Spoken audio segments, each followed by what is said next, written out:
Hello વિદ્યાર્થી મિત્રો, મારી ચેનલ મિહિર સ્ટડી 11 પર તમારું સ્વાગત છે।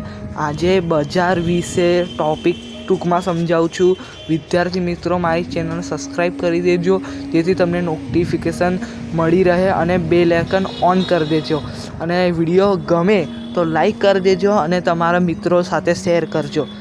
બજાર શું છે? બજાર એ એવી વ્યવસ્થા છે જ્યાં ખરીદદારો અને વેચનારો માલ અને સેવાઓની લેવડ દેવડ પરસ્પર સંવાદ છે। એ અહીં ભાવ નક્કી થાય છે। બજારનો અર્થ માત્ર કોઈ સરળ સ્થળ નથી, પરંતુ એ એક પ્રકારની જ્યાં માંગ અને પુરવઠા આધારે ભાવ નક્કી થાય છે।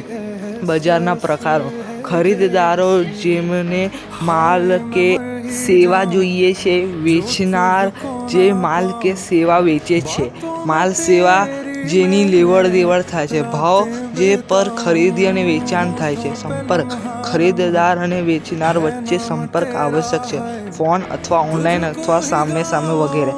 તમને આ ટોપિક મેં શોર્ટમાં સમજાવ્યો છે। તમને સારો લાગ્યો હોય તો લાઈક કરી દેજો અને સબસ્ક્રાઈબ કરી દેજો જેથી તમને નોટિફિકેશન સૌથી પહેલાં મળી રહે। જય સિયારામ।